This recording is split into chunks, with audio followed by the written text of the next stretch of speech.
vestido de névoa, a tecer labirintos, a espalhar corpos, sangra os dedos da memória. Música silenciosa acaricia o tempo. O seu dente afiado no dia de chuva, nos tentáculos de domingo, despe o poema e cruza a porta. Entra no sonho com ramos de sol, flutua e mergulha pela janela. A palavra costurada, cravada no espaço, recortada na gravidez do escorpião, desembrulha a cidade. O balé de pupilas assustadas penetra no abismo, escava com unhas o inferno, funde numa única célula, corpo e horizonte, e assim um arco-íris mata-se aos poucos, o girassol cresce, circula pelas minhas veias. Agora a pergunta para você. A questão do abismo que existe, a falta de diálogo entre o Brasil e os demais países de língua castelhana. Como fazemos para nos dialogar? Esse poema, na verdade, é uma metáfora de como é a criação literária. Eu sempre insisto que ninguém escreve no vazio e que criação poética é o diálogo com outros poetas, com outros poemas. Evidentemente o Neres, nesse e em outros poemas, tem também o do Piva, não é? Evidenciou isso, assim como outros poetas também o fizeram, de modo mais explícito, não é? E de um modo muito lícito, porque como a minha poesia evidentemente é muito polivalente, não é?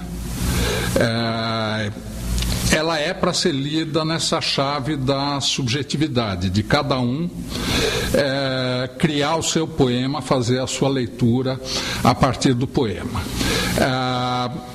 Quanto ao continente de que fazemos parte, qualquer coisa de errado que esteja acontecendo, e qualquer coisa de errado que esteja acontecendo e que tenha acontecido há muito tempo, é estritamente culpa, é estritamente de responsabilidade de um provincianismo brasileiro que começa no século XIX, uma tendência a pretexto de nacionalismo, de recusar o cosmopolitismo, de voltar as costas para outras literaturas e que se reflete em uma administração pública, uma administração cultural pública desastrosa. Para dar um exemplo, a relação Brasil-Portugal.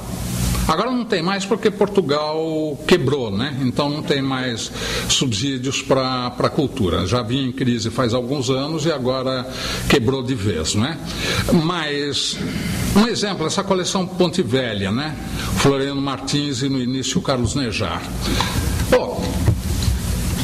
Patrocinada pela Biblioteca Nacional Portuguesa, pelo Instituto Português do Livro, né? Aqui que algum órgão do governo brasileiro, e solicitações não faltaram,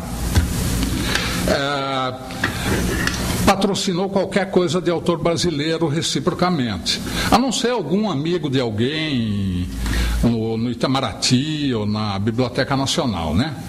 Mas quase nada. Quer dizer, sempre em encontros literários, programas de intercâmbio, nunca tem recíproca, nunca tem troco, reciprocidade por parte do Brasil.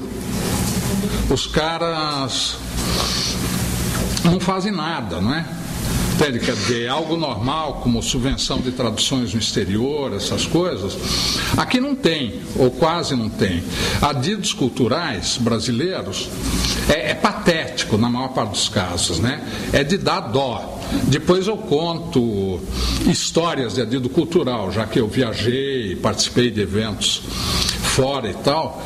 Como é que é? Para falar em bom português, é barra pesada. Entende? Então, Desse jeito não dá. É claro que não vai haver intercâmbio, é claro que nós vamos continuar manifestando um vivo interesse pelo que se passa lá fora, recebendo alguma coisa, aquilo que foi assimilado pelo mercado editorial e aí chega aqui. E é claro que a recíproca, ou seja, acontecer Brasil lá fora, mal e mal vai acontecer, não é? Pô, tem esse argentino, né, Rodolfo Alonso, faz anos, traduzindo tudo que é poesia brasileira, né, um trabalho admirável. Jamais que algum órgão cultural público brasileiro toma conhecimento da existência dele, né? E por aí afora. Então, qualquer coisa nesse campo é um problema de mentalidade. Eu já observei em outras ocasiões, em cursos inclusive, né, o modo como o romantismo brasileiro num primeiro momento e o simbolismo brasileiro num segundo momento procederam a um recalque, não é, de correntes literárias, de perspectivas filosóficas, a pretexto de retratar o Brasil, de falar do Brasil, não é? É uma mentalidade e é uma omissão de administração pública na área cultural que vem piorando, não é? De modo evidente e consabido, não é? Evidentemente como um aspecto dos problemas de administração pública no Brasil, que dessas coisas acontecem em outros países,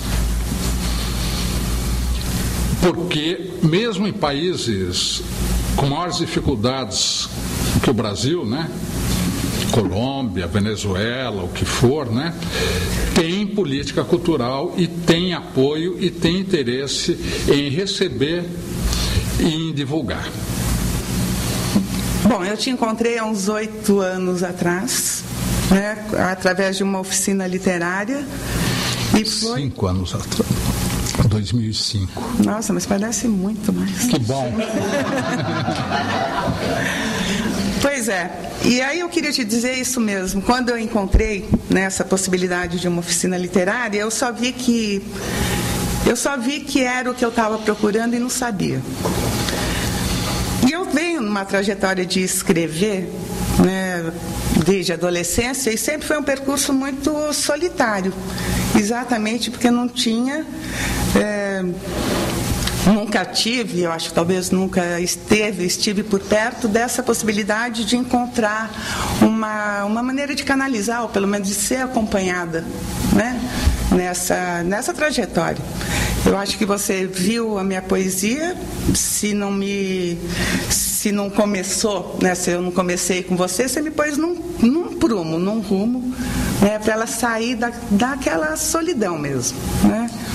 Então eu estava falando, quando você estava falando em, como é que chama aquele lugar bonito? Kamchatka? Né? Kamchatka. Eu acho que a poesia está nesse lugar. Eu acho que está nesse lugar, né? Como a coisa mais distante para as pessoas, para o mundo mesmo. A gente entra numa livraria e já entra de joelho se quiser encontrar os livros de poesia, porque está sempre, né, no mais inacessível lugar.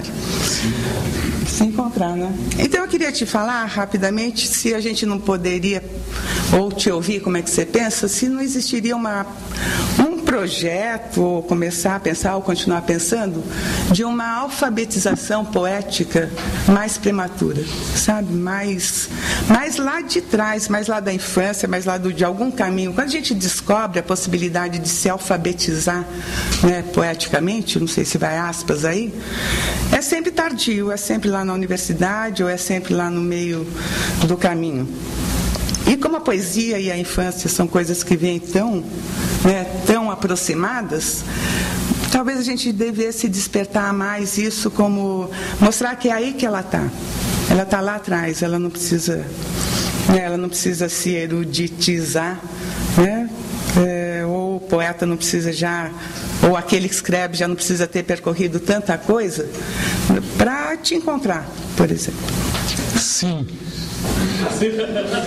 Sim, seria frustrador eu responder apenas com enfático sim. Não mais. Em primeiro lugar, eu quero dizer que as pessoas que foram convidadas para falar, evidentemente, além do valor individual de cada uma e da minha amizade pessoal com cada uma delas, elas também são entidades simbólicas, são